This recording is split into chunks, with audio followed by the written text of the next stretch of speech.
ನೀವು ಬಂದ್ಬಿಡಿ ಈಗ ಸೈಡ್ ಹಂಗೆ ಬಂದ್ಬಿಡಿ ಸೈಡ್ಗೆ ಮೇಡಮ್ ನೀವು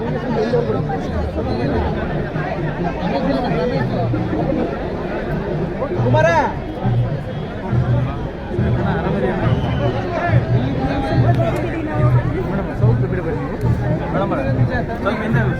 ಕೆಲಸ ದಾರಿ ಕೊಡಿದ್ರೆ ಆಯ್ತು ಕೆಲಸ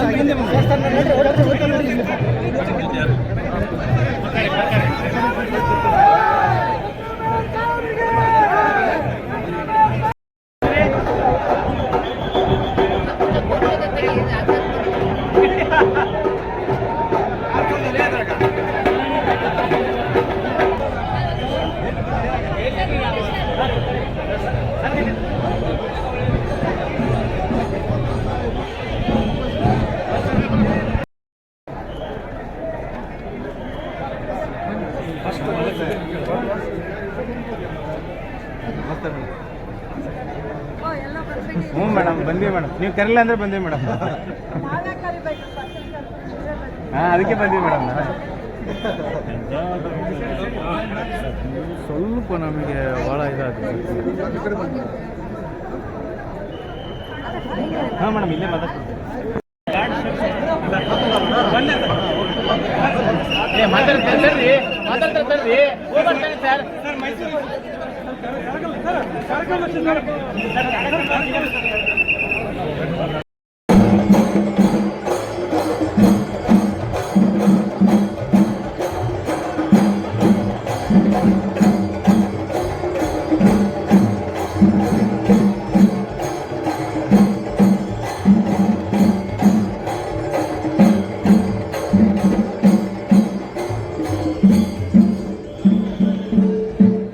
ಎಲ್ಲರೂ ಬೇರೆ ಕಡೆ ಸೇರ್ಸ್ಕೊಳ್ಳೋದು ಬರೀ ಏ ಪಾಪ ಎಲ್ಲರೂ ಬರ್ರಿ ಅಣ್ಣ ಬರ್ರಿ ಎಲ್ಲರೂ ಬರ್ರಿ ಆರಾಮ ಕೂತ್ಕೊಳ್ಳಿ.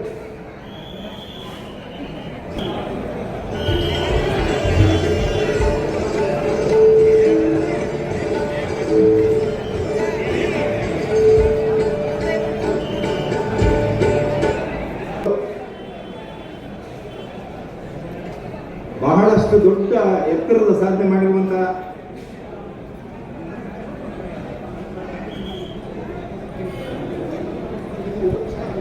ಕರ್ನಾಟಕ ಸರ್ಕಾರದ ಮಾಜಿ ಮುಖ್ಯಮಂತ್ರಿಗಳಾಗಿರುವಂತಹ ಸನ್ಮಾನ್ಯ ಸಿದ್ದರಾಮಯ್ಯ ಸಾಹೇಬರಿಗೆ ತಮ್ಮೆಲ್ಲರ ಪರವಾಗಿ ಅತ್ಯಂತ ಗೌರವಪೂರ್ವಕವಾದ ಸ್ವಾಗತವನ್ನು ನಾನು ಕೋರ್ತಾ ಇದ್ದೇನೆ.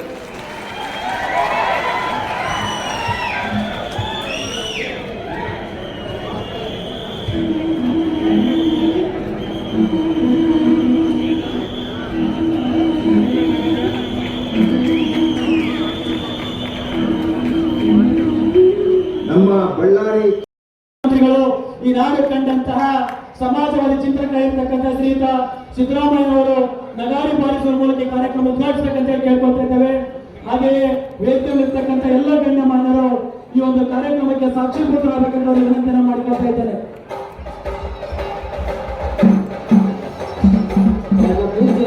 ಗಣ್ಯರು ನಗಾರಿ ಬಾರಿಸುವುದಕ್ಕೂ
ಸಿದ್ದರಾಮಯ್ಯನವರು ಮಾತನಾಡೋದಕ್ಕಿಂತ ಪೂರ್ವದಲ್ಲಿ ಮತ್ತು ನಾವು ನೀವೆಲ್ಲರೂ ಕೇಳುವಂತಹ ಮಾತುಗಳು ಈ ನಾಡು ಕಂಡಂತಹ ಚಿಂತಕರು, ಅಭಿವೃದ್ಧಿ ಪರ ಹೋರಾಟಗಾರರು ಮತ್ತು ಸಮಾಜವಾದಿಗಳಾಗಿರ್ತಕ್ಕಂಥ ಶ್ರೀಯುತ ಸಿದ್ದರಾಮಯ್ಯನವರು ನಿಮ್ಮೆಲ್ಲ ಉದ್ದೇಶಿಸಿ ಮಾತನಾಡಲಿದ್ದಾರೆ.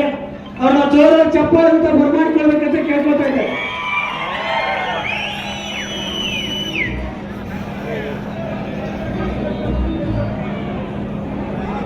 ಅವರ ಜನ್ಮದಿನೋತ್ಸವದ ಅಂಗವಾಗಿ ಮಾತನಾಡಿದ್ದಾರೆ ಸಿದ್ದರಾಮಯ್ಯ ಸರ್ ಅವರ ಮಾತುಗಳು.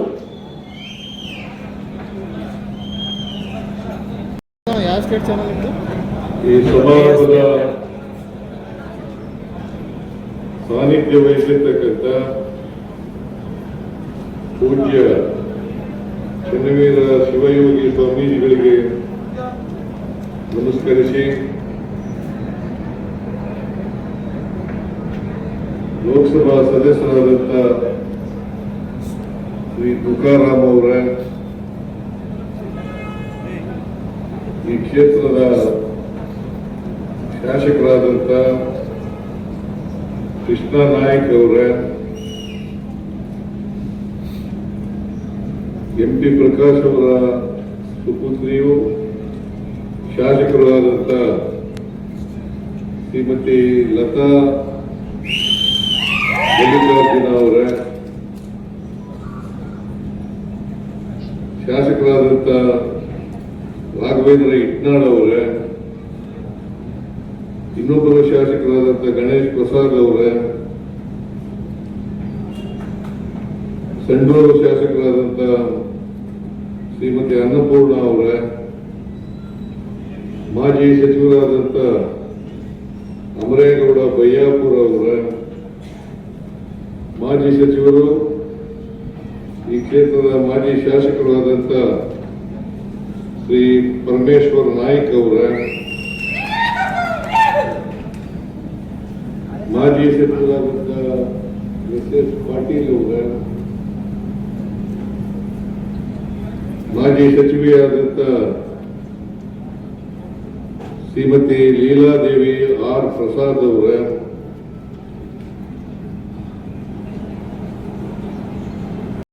ನಾಗರಾಜ್ ಮೂರ್ತಿ ಅವರ, ಸಿನಿಮಾ ನಿರ್ದೇಶಕರು ಪ್ರಕಾಶರವರ ಆತ್ಮೀಯರಾದಂಥ ಶ್ರೀ TN ಸೀತಾರಾಮ್ ಅವರ,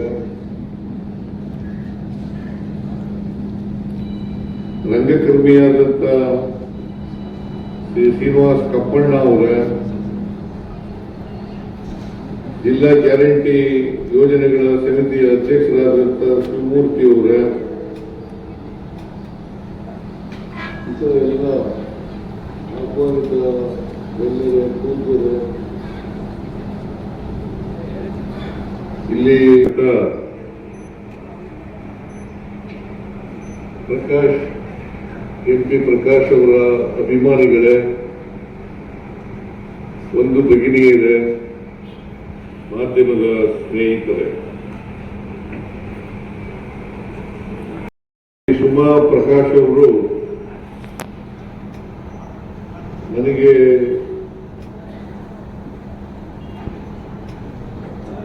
MP ಪ್ರಕಾಶ್ ಅವರ ಪುತ್ಥಳಿಯನ್ನ ಲೋಕಾರ್ಪಣೆ ಮಾಡಬೇಕು,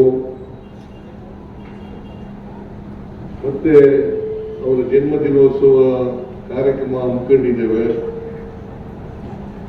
ನೀವು ಈ ಕಾರ್ಯಕ್ರಮದಲ್ಲಿ ಭಾಗವಹಿಸಿ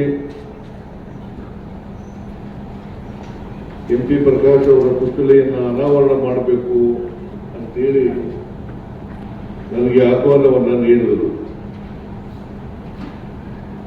MP ಪ್ರಕಾಶ್ ಪುತ್ಥಳಿಯನ್ನ ಅನಾವರಣ ಮಾಡ್ತಕ್ಕಂಥದ್ದು ನನ್ನ ಸೌಭಾಗ್ಯ ಅಂತ ಹೇಳಿ ತಿಳ್ಕೊಂಡು ಕೂಡಲೇ ನಾನು ಒಪ್ಕೊಂಡೆ. ಹಾಗಾಗಿ ಈ ಕಾರ್ಯಕ್ರಮದಲ್ಲಿ ನಾನು ಭಾಗವಹಿಸ್ತಾ ಇದ್ದೇನೆ. ಇವತ್ತು ಅತ್ಯಂತ ಸಂತೋಷದಿಂದ MP ಪ್ರಕಾಶ್ ಅವರ ಪುತ್ಥಳಿಯನ್ನ ಲೋಕಾರ್ಪಣೆ ಮಾಡಿದ್ದೇನೆ ಅಂತೇಳಿ ನಾನು ತಿಳಿಸಲಿಕ್ಕೆ ಬಯಸ್ತಾ ಇದ್ದೇನೆ. ಅದ್ರ ಜೊತೆಗೆ MP ಪ್ರಕಾಶ್ ಅವರ 86ನೇ ಜನ್ಮ ದಿನೋತ್ಸವ ಇವತ್ತು.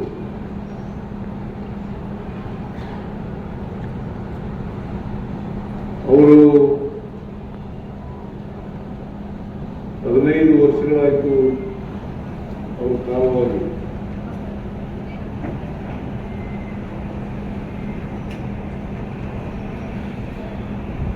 ಈಗಲೂ ಕೂಡ ಅವರು ಕಾಲವಾದಂತ ದಿನ 70-71 ವರ್ಷ ಇರಬೇಕು ಅಂತ ಅನ್ಸುತ್ತೆ. 70. ಅವರು ಸಹಾಯ ವಹಿಸಲ್ಲ.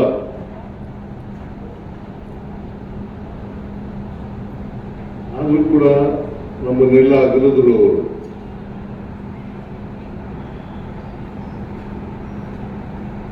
ಅವರ ಅಗಲುವಿಕೆಯಿಂದ ಅವರ ಕುಟುಂಬ ವರ್ಗದವರಿಗೆ ನಷ್ಟ ಆಗಿದೆ, ಜೊತೆಗೆ ಈ ರಾಜ್ಯಕ್ಕೆ ನಷ್ಟವಾಗಿದೆ ಅಂತಕ್ಕಂಥ ಮಾತುಗಳನ್ನ ಹೇಳಲಿಕ್ಕೆ ಬಯಸ್ತಾ ಇದ್ದಾರೆ. ನಾನು MP ಪ್ರಕಾಶ್ ಅವರು ನನಗಿಂತ ದೊಡ್ಡವರು, ವಯಸ್ಸಿನಲ್ಲಿ 6 ವರ್ಷ ದೊಡ್ಡವರು. ನನಗೀಗ ಮುಂದಿನ ತಿಂಗಳು 3ನೇ ತಾರೀಕು ಆದ್ರೆ 79 ತುಂಬುತ್ತದೆ. ಅದು ಕರೆಕ್ಟ್ ಡೇಟ್ ಆಫ್ ಬರ್ತ್ ಅಲ್ಲ, ಮೇಷ್ಟ್ರು ಬರ್ಕೊಂಡಿರೋ ಡೇಟ್ ಆಫ್ ಬರ್ತ್. ಯಾಕಂತಂದ್ರೆ ನಾನು 5ನೇ ತರಗತಿಗೆ ನೇರವಾಗಿ ಸೇರ್ತಿದ್ದರಿಂದ ನಮ್ಮ ತಂದೆ ತಾಯಿಗಳು ಅವಿದ್ಯಾವಂತರಾದ್ರಿಂದ ನನ್ನ ಡೇಟ್ ಆಫ್ ಬರ್ತ್ ಇಲ್ಲ. ನನಗೂ ಗೊತ್ತಿಲ್ಲ, ನಮ್ಮ ತಂದೆ ತಾಯಿಗಳಿಗೂ ಗೊತ್ತಿಲ್ಲ, ಮೇಷ್ಟ್ರಿಗೂ ಗೊತ್ತಿರಲಿಲ್ಲ.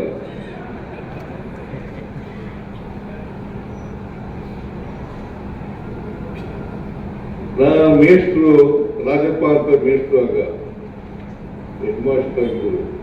ನಮ್ಮೂರಿನ ಶಾಲೆಯಲ್ಲಿ ಹೆಡ್ ಮಾಸ್ಟರ್ ಆಗಿದ್ರು. ಅವರು ನಮ್ಮ ಅಪ್ಪನಿಗೆ ಕೇಳಿದ್ರು, ನಿಮ್ಮ ಮಗನಿಗೆ ಎಷ್ಟು ವಯಸ್ಸಾಗಿದೆ, ಡೇಟ್ ಆಫ್ ಬರ್ತ್ ಗೊತ್ತಿದ್ದೇನೆ ಅಂತ. ಗೊತ್ತಿಲ್ಲ ಸ್ವಾಮಿ, ಸ್ವಾತಂತ್ರ್ಯ ಬರೋ ಸ್ವಲ್ಪ ದಿನ ಅಂತ ಹುಟ್ಟಿದ ಅಂತ ಹೇಳಿದ್ರು. ಹಾಗಾಗಿ ಆ ಡೇಟನ್ನು ಬರ್ಕೊಂಡ್ರು. ಡೇಟ್ ಆಫ್ ಬರ್ತ್ ಈಗ ನಂದು 3 ಆಗಸ್ಟ್ 1947. ಕೇಳಿಸ್ತಾ ಇಲ್ವಾ?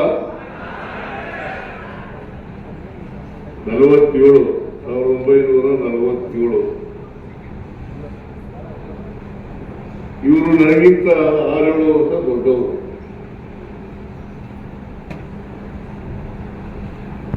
ಅಂತಂದ್ರೆ ಒಬ್ಬ ಸಜ್ಜನ ರಾಜಕಾರಣಿ, ಅಜಾತ ಶತ್ರು ಅಂತಕ್ಕಂಥದ್ದನ್ನ ಅವರ ಜೀವನದ ಉದ್ದಕ್ಕೂ ಕೂಡ MP ಪ್ರಕಾಶ್ ಅವರು ಮಾಡ್ಕೊಂಡು ಬಂದಿದ್ರು ಅಂತಕ್ಕಂಥದ್ದನ್ನ ತಮಗೆ ತಿಳಿಸ್ಲಿಕ್ಕೆ ಬಯಸ್ತಾ ಇದ್ದಾರೆ. ನಮಗೆ ಯಾವುದೇ ಸಮಸ್ಯೆ ಎದುರಾದಾಗ ನನಗೆ ಮುಂಚಿತ ಮಂತ್ರಿ ಆಗಿದ್ದರು. 83ರಲ್ಲಿ ನಾನು ಅವರು ಒಟ್ಟಿಗೆ ಶಾಸಕರಾದರೂ ಕೂಡ ಇಲ್ಲ, ಅದು ಆ ಕಡೆ ತಿರುಗಿದ್ರಿಂದ ಬರ್ತಾ ಇಲ್ಲ. MP ಪ್ರಕಾಶ್ ಅವರು ನಾವು ಒಟ್ಟಿಗೆ MLA ಆದರು. ಅವರು ಅದಕ್ಕಿಂತ ಮುಂಚಿತವಾಗಿ ಒಂದ್ಸಾರಿ ನಿಂತಿದ್ರು. 78ರಲ್ಲಿ ಶಾಸಕರಾಗಿದ್ದು 78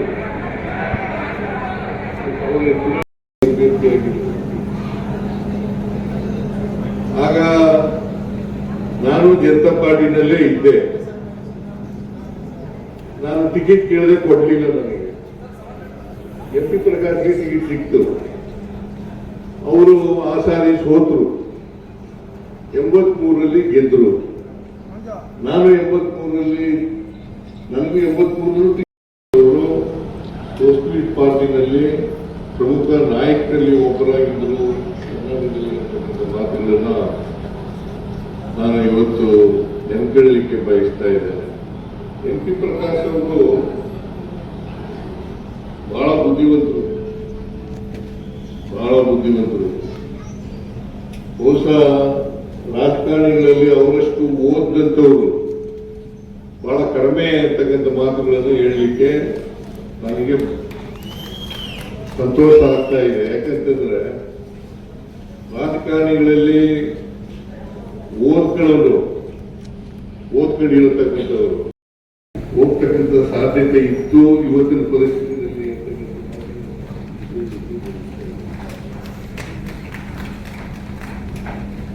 ಆಮೇಲೆ ಈ ಸ್ವಾಮೀಜಿಗಳಿದಾರಲ್ಲ ಗುರುಗಳು ಇದನ್ನ ದುರುಪಯೋಗ ಮಾಡ್ಕೊಳ್ತಕ್ಕಂಥ ಕೆಲಸ ಮಾಡಲಿಲ್ಲ ಅವರು.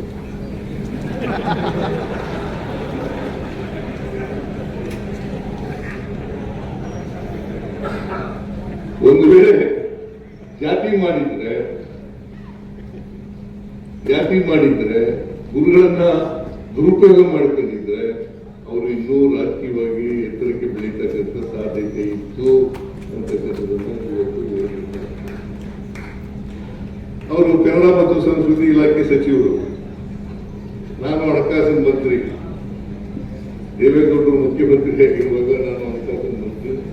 ಅವರು ಈಗಿನ ಇದ್ದಾಗ ಲೀಲಾವತಿ ಕನ್ನಡ ಮತ್ತು ಸಂಸ್ಕೃತಿ ಆದ್ಮೇಲೆ ಇವರಾದದ್ದು ಅದು ನಿಜ. ಅದು ಮಾತು ನೀವು ಹೇಳಿದ್ದು ಲೀಲಾವತಿ ಅವರು ನನ್ನ ನಂತರ ಕನ್ನಡ ಮತ್ತು ಸಂಸ್ಕೃತಿ ಇಲಾಖೆ ಸಚಿವರಾಗಬೇಕು ಅಂತಂದ್ರೆ ಲೀಲಾವತಿನೇ ಆಗಬೇಕು ಅಂತೇಳಿ ಹೇಳಿದಂತ ಮಾತುಗಳು ಇವತ್ತು ಕೂಡ ಹಚ್ಚ ಹೆಸರಾಗಿ ಉಳಿದಿದೆ ಅಂತಕ್ಕಂಥ ಮಾತುಗಳನ್ನ ಈ ಸಂದರ್ಭದಲ್ಲಿ ತಿಳಿಸಲಿಕ್ಕೆ ಬಯಸ್ತಾ ಇದ್ದಾರೆ. ಅವರು MP ಪ್ರಕಾಶ್ ಅವರು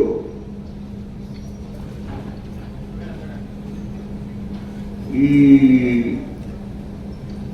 ರಾಜಕಾರಣದ ವ್ಯವಸ್ಥೆಯಲ್ಲಿ ಇವತ್ತಿನ ರಾಜಕಾರಣದ ವ್ಯವಸ್ಥೆಯಲ್ಲಿ ಉಳ್ಕೊಂಡಿದ್ದದೇ ಬಹಳ ಕಷ್ಟದ ಕೆಲಸ. ಯಾಕಂತಂದ್ರೆ ಪ್ರಾಮಾಣಿಕವಾಗಿದ್ದರು, ಇರ್ಲಿಕ್ಕೆ ಸಾಧ್ಯನೇ ಇಲ್ಲ ಅಂತ ಪರಿಸ್ಥಿತಿ ನಿರ್ಮಾಣ ಆಗಿದೆ. ಅಂತವರು ಕರ್ನಾಟಕ ಒಬ್ಬ ಒಳ್ಳೆ ರಾಜಕಾರಣಿಯನ್ನ, ಮುತ್ಸದ್ದಿ ರಾಜಕಾರಣಿಯನ್ನ ಕಳ್ಕೊಂಡಿದೆ ಅಂತಕ್ಕಂಥ ಮಾತುಗಳನ್ನ ಈ ಸಂದರ್ಭದಲ್ಲಿ ಹೇಳಲಿಕ್ಕೆ ಬಯಸ್ತೇನೆ. ಅವರು ನಾನು ಅವರ ಜೊತೆಗೆ ಬಂದರೂ ಕೂಡ ಅವರಷ್ಟು ಬುದ್ಧಿವಂತ ನಾವಾಗಿರ್ಲಿಲ್ಲ ರಾಜಕಾರಣದಲ್ಲಿ. ಆದರೆ ನಾನು ಅವ್ರಿಗಿಂತ ಮುಂಚಿತವಾಗಿ ಡೆಪ್ಟಿ ಚೀಫ್ ಮಿನಿಸ್ಟರ್ ಆಗ್ಬಿಟ್ಟೆ. ದೇಶ್ ಪಟೇಲ್ ಕಾಲದಲ್ಲಿ ಅವ್ರಿಗಿಂತ ಮುಂಚಿತವಾಗಿ ಡೆಪ್ಟಿ ಚೀಫ್ ಮಿನಿಸ್ಟರ್ ಆದ್ರೆ ಅವ್ರು ಆಗಲಿಲ್ಲ, ಅವ್ರು ಮಂತ್ರಿ ಆಗಿದ್ರು. ಬಟ್ ಆದ್ರೂ ಕೂಡ ನನಗಿಂತ ಹಿರಿಯರು, ಮುತ್ಸದ್ದಿಗಳು, ರಾಜಕಾರಣದಲ್ಲಿ ಅನೇಕ ವಿಚಾರಗಳನ್ನ ತಿಳ್ಕೊಂಡಿದ್ದಂತ ವ್ಯಕ್ತಿ ಅಂತಕ್ಕಂಥ ಮಾತುಗಳನ್ನ ಹೇಳಲಿಕ್ಕೆ ಬಯಸ್ತಾ ಇದ್ದಾರೆ. ಜೊತೆಗೆ ಸಾಮಾಜಿಕ ನ್ಯಾಯದಲ್ಲಿ ನಂಬಿಕೆ ಇಟ್ಕೊಂಡಿದ್ದಂಥವ್ರು, ಜೊತೆಗೆ ಸಿದ್ಧಾಂತದಲ್ಲಿ ಬದ್ಧತೆ ಇದ್ದಂಥವ್ರು. ಯಾವತ್ತೂ ಕೂಡ ಅವರು ಯಾವ ಸಿದ್ಧಾಂತವನ್ನು ನಂಬ್ಕೊಂಡಿದ್ದಾರೆ ಆ ಸಿದ್ಧಾಂತದ ವಿರುದ್ಧವಾಗಿ ನಡ್ಕೊಂಡಿರ್ತಕ್ಕಂಥ ನಿದರ್ಶನ ಇರಲಿಲ್ಲ. ಅವರು ಕಾಯಿಲೆ ಆಗಿತ್ತು, ಕ್ಯಾನ್ಸರ್ ಬಂದಿತ್ತು ಪಾಪ. ನಾನು ಮನೆಗೆ ಹೋಗಿದ್ದೆ ಅವ್ರು ನೋಡ್ಲಿಕ್ಕೆ. ನನಗೆ ಯಾಕಂತಂದ್ರೆ ಇಷ್ಟೊಂದು ಒಳ್ಳೆ ಮನುಷ್ಯ, ಇಷ್ಟೊಂದು ಒಳ್ಳೆ ಗುಣ ಇದ್ದಂತ ವ್ಯಕ್ತಿ, ಒಳ್ಳೆ ವ್ಯಕ್ತಿತ್ವ ಇದ್ದಂತ ವ್ಯಕ್ತಿ ಯಾವತ್ತೂ ಕೂಡ ಸಿಗರೇಟ್ ಸೇರ್ತಿರ್ಲಿಲ್ಲ, ಕುಡಿತಿರ್ಲಿಲ್ಲ, ಮಾಂಸ ತಿಂತಿರ್ಲಿಲ್ಲ. ಆದ್ರೂ ಕೂಡ ಕ್ಯಾನ್ಸರ್ ಬಂತು ಅಂತಂದ್ರೆ ಆಶ್ಚರ್ಯ. ನಾನು ಅವರು ಒಟ್ಟಿಗೆ ಸೇರಿ ಎಂತ ಹೋಟ್ಲದು ಜನಾರ್ದನ ಹೋಟ್ಲು ದೋಸೆ ತಿಂತಿದ್ದೀನಿ 15 ದಿನ ಮುಂಚಿತವಾಗಿ ದೋಸೆ ತಿಂದಿದ್ದು ನಾನು. ಬಟ್ ಇಷ್ಟು ಜಲ್ದಿ ಸಾಯ್ತಾರೆ ಅಂತ ಗೊತ್ತೇ ಇರಲಿಲ್ಲ ನನಗೆ. ಆಮೇಲೆ MP ಪ್ರಕಾಶ್ ಅವರು ಕಾಲವಾಗಿದ್ದಾರೆ ಅಂತಂದಾಗ ನನಗೆ ನಂಬಲಿಕ್ಕೆ ಸಾಧ್ಯ ಆಗಲಿಲ್ಲ. ಅಂತ ವ್ಯಕ್ತಿಯನ್ನ ಇವತ್ತು ನಾನು ಕಳ್ಕೊಂಡಿದ್ದೇನೆ. ನನಗೆ ಅಪಾರವಾಗಿ ನಷ್ಟ ಆಗಿದೆ ಅಂತಕ್ಕಂಥ ಮಾತುಗಳನ್ನ ಹೇಳಲಿಕ್ಕೆ ಬಯಸ್ತಾ ಇದ್ದೇನೆ. ಜೊತೆಗೆ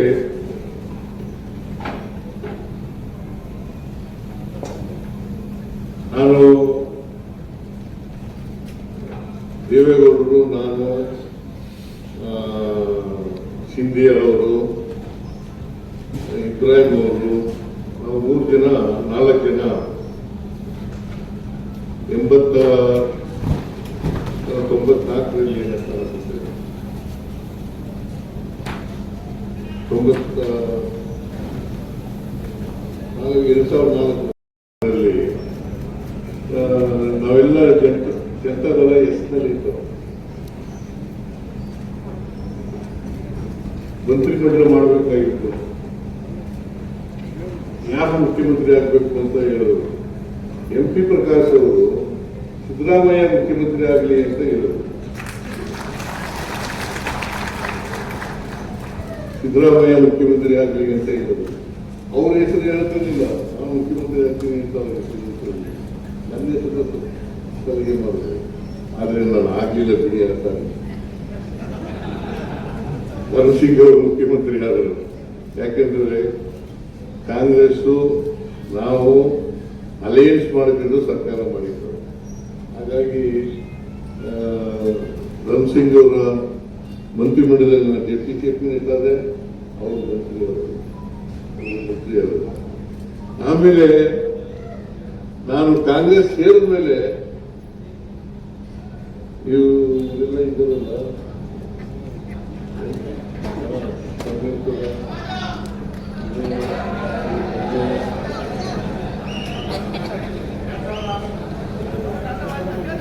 ಆಮೇಲೆ ಇವರು ಯಾರು ಲಾಡ್, ಇವರೆಲ್ಲ ಕಾಂಗ್ರೆಸ್ ನಾನು ಹೋಗ್ಲಿಲ್ಲ. ಜನತಾ ದಳ ಎಸ್ನಲ್ಲೇ ಇದ್ದೆ. ಇವ್ರು ಆದ್ಮೇಲೆ ನನ್ನನ್ನು ಎಕ್ಸ್ಪೈರ್ ಮಾಡ್ಬಿಟ್ರು ಪಾರ್ಟಿಯಿಂದ.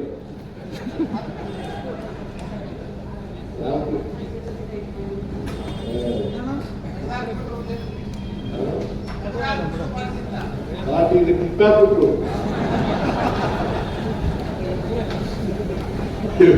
ಕಿತ್ತಾಕ್ಬಿಟ್ರು. ಆಮೇಲೆ ನಾನು ಕಾಂಗ್ರೆಸ್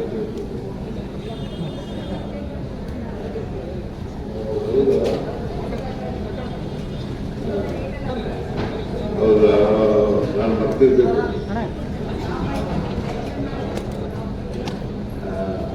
ನಾನು ಅಹಿಂದ ಸಂಘಟನೆ ಮಾಡ್ತಾ ಇದ್ದೆ. MP ಪ್ರಕಾಶ್ ಅವ್ರಿಗೂ ಕರೆದೆ, ಅಹಿಂದ ಸಂಘಟನೆ ಮಾಡಿ ಬನ್ನಿ ಅಂತ. ಇಲ್ಲಪ್ಪ ನಾನು ಬರಕ್ಕಾಗಲ್ಲ, ನಾನು ರಾಜಕೀಯ ಪಕ್ಷದಲ್ಲೇ ಇರ್ತೀನಿ ಅಂತ ಹೇಳಿದ್ರು. ಆಮೇಲೆ ನಾನು ಡೆಪ್ಟಿ ಚೀಫ್ ಮಿನಿಸ್ಟರ್ ಆದೆ. ಆಮೇಲೆ ನಾನು ಬಂದ್ಮೇಲೆ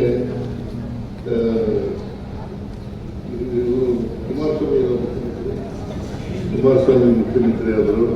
ಅಲ್ಲಿ ಡೆಪ್ಟಿ ಚೀಫ್ ಮಿನಿಸ್ಟರ್. ಮತ್ತೊಮ್ಮೆ ನಮಸ್ಕಾರ ಮಾಡಿ ನನ್ನ ಮಾತುಗಳನ್ನು ಮುಗಿಸ್ತೇನೆ. ಜೈ ಹಿಂದ್, ಜೈ ಕರ್ನಾಟಕ, ಜೈ ಸಂವಿಧಾನ.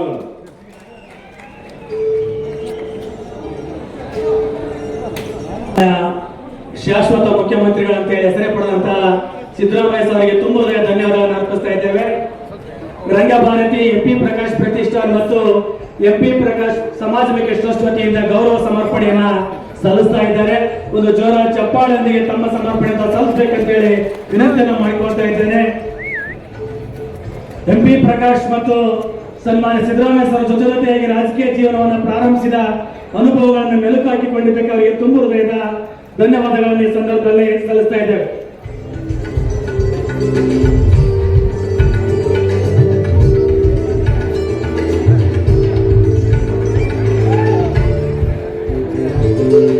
ಇದುವರೆಗೂ ತಮ್ಮ ಅದ್ಭುತ ಅನುಭವಗಳನ್ನು ಹಂಚಿಕೊಂಡಿರ್ತಕ್ಕಂತಹ ಕಾರ್ಯಕ್ರಮದ ಮುಂದಿನ ಘಟ್ಟ ದಿವ್ಯ ಸಾನ್ನಿಧ್ಯವನ್ನು ವಹಿಸಿರುವಂತಹ ಪೂಜ್ಯ ಶ್ರೀ ಮಾನ್ಯರಂಜನ ಪ್ರಣವ ಸ್ವರೂಪಿ ಚನ್ನವೀರ ಶಿವಯೋಗಿಗಳು, ಜಂಗಮ ಕ್ಷೇತ್ರ ಲಿಂಗನಾಯಕನಹಳ್ಳಿ ಪೂಜ್ಯ ಗುರುಗಳಿಂದ ಆಶೀರ್ವಚನ.